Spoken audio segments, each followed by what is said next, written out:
Why do people keep on asking, paano ba kumita ng malaki?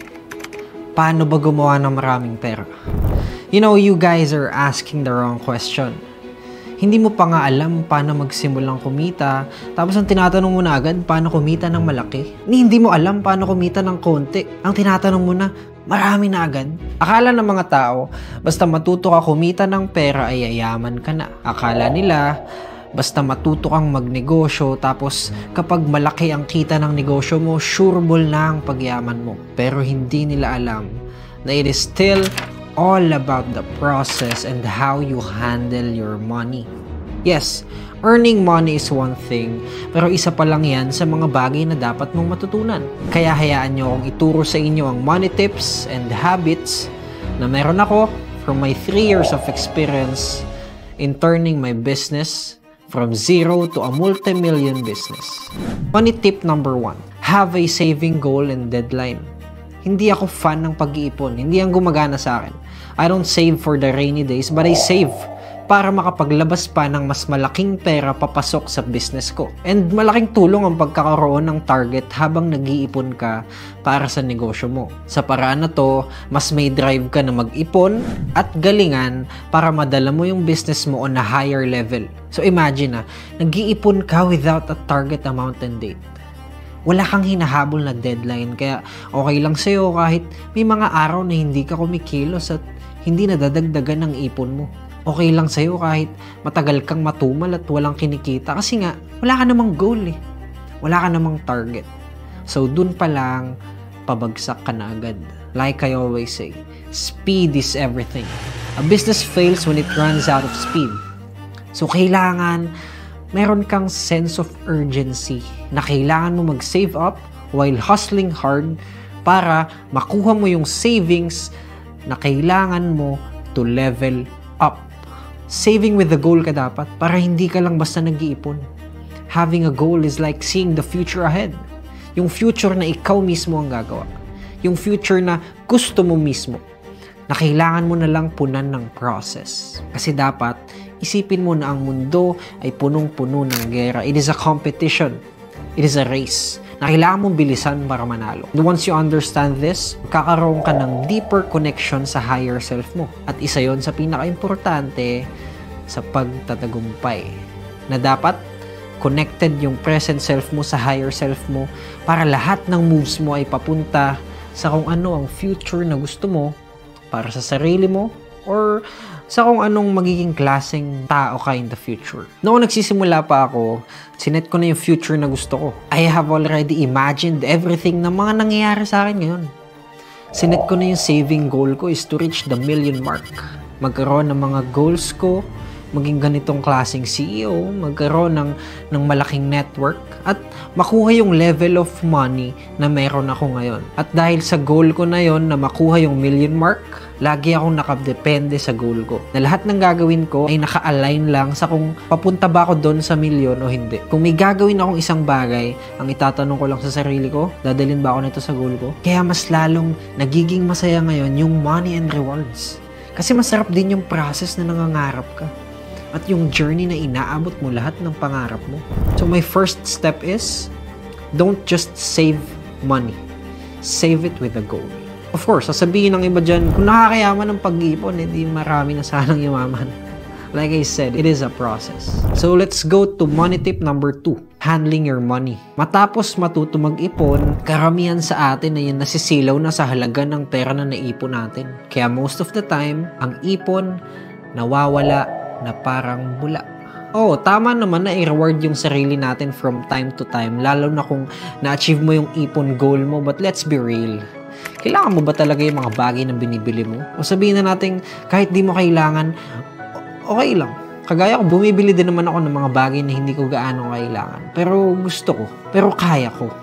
Ngayon, ang tanong sa'yo, kaya mo na ba talaga yung mga bagay na binibili mo? Remember guys, without proper handling of money, para kang nagbigay ng 1 milyon sa pulubi na walang money handling skills. After a month, 2 months, or at most 5 months, mauubos at mauubos rin yung pera. Bakit? Kasi walang money handling skills. Kagaya nga ng sinasabi ko, dati pa, kahit ibalik nyo ako sa simula, kaya kong ulitin to.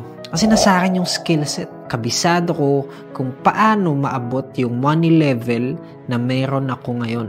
Dahil nandun ako sa process at natuto ako all throughout the journey. Kaya nga kahit biglang magkaroon ng batas na babalik tayo lahat sa simula at para-parehas tayo ng level of money, or halimbawang lahat ng mayayaman magiging average at lahat ng mahihirap magiging average na din. Kumbaga, para-pareho tayong magsisimula sa, sabihin natin, 100k pesos. After 1 to 3 years, yung mga perang napunta sa mahihirap, babalik lang ulit yan sa mga mayayaman. Sinasabi ko yan sa inyo, sureball yan. Babalik at babalik yan sa kamay ng mga totoong mayaman na may alam ng proseso kung paano yumaman. I learned how to handle my finances early part pa lang na nagnenegosyo ako. Kasi I was too afraid na mawala lahat sa akin. I didn't spend on things na hindi naman makakatulong sa akin. Sa mga bagay na hindi naman kailangan at walang balik. Pero marami sa atin ang ganyan. Sad to say na mga one-day millionaire lang sila. Madalas dyan yung mga bagong sweldo na pagtanggap ng sahod, diretso sa inuman, sa club, o kaya kain sa mamahaling restaurant. Then what? After 2 to 3 days, ubos na naman. Then the cycle goes on. At walang katapusan unless maging matalino ka sa paghawak ng pera mo. Usually, ang mga tao bili agad ng material things. Ako, mas prefer ko bumili ng experiences. Dahil pag mayaman ang utak, sure na yung bulsa. Huwag niyo masamain kung natamaan kayo dahil pagkakataon mo na to para baguhin yung bad habits na yon at gawin ng tama para sa pamilya at kinabukasan mo. Alam kong mahirap sa umpisa dahil bibitawan mo at isasakripisyo mo ang ilan sa mga kagustuhan mo. Pero kung may bibigay naman nito ang pangarap mo at pangangailangan ng hinaharap mo, I believe it's worth to try and I'd like to see you try. Now, for the lost money tip that made me who I am now is spend money. Yes, tama, gumastos kayo. People would say, akala ko ba i-handle ang finance at mag-ipon? Exactly. Pero hindi ko sinabi na huwag kang gumastos sa bagay na magbibigay sa'yo ng mas maraming opportunity para mag-increase ang pasok ng pera o cash flow sa buhay mo. Ang problema kasi sa mga negosyante ngayon, kaya hindi umaasenso, hindi marunong gumastos. Bilang negosyante at naging successful sa larangan ng pagnenegosyo, masasabi ko na napakagastos kong tao. But I'm still making a lot of money. Why? Dahil yung paraan ng paggastos ko ay tama. I spend my money on things na makakapagpa-improve ng business ko, whether it be for my personal growth, marketing, factory, sa mga tao ko, sa product, and especially sa expansion ng business ko. Ang well-spent money lang sa akin, yung babalik pa ulit sa akin. Dapat nauubos ang pera mo sa something na bibigyan ka ulit ng pera or something na ikaka-improve mo. Dahil kung nauubos lang siya dahil sa consumption, mali yun. So to all business owners na natatakot o hindi marunong gumastos, gusto ko kayong tanungin.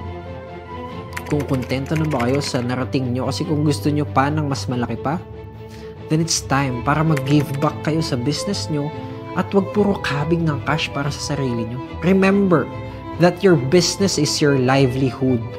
So kung magagastosan mo ng tama ang negosyo mo para makilala ng maraming tao at mas mahalin ng merkado, do it! Ngayon, kung hindi mo alam kung saan parte ng negosyo ilalagay ang pera mo, huwag ka na magdunong-dunungan dahil baka magkamali ka pa ng pagkakamaling hindi mo kayang back-upan. Lagi ko ang sinasabi, it is wiser to ask a mentor or learn from someone who knows what to do. Mas maganda nang magmukhang walang alam sa pagtatanong kaysa maging walang alam ng mahabang panahon dahil lang hindi ka nagtanong. So always spot the opportunities and spend your money wisely. Ito ang mga money tips na ginamit ko mula umpisa hanggang ngayon. Yes, hindi madali at isang proseso ito, pero kung magagamit mo ng tama at maayos, it doesn't matter na kung sa maliit ka nagsimula. I guarantee you na magsaserve to as your cheat code para umangat at may ahon ng pamilya mo. Tandaan nyo na hindi lang ang paggawa ng pera ang mahalaga.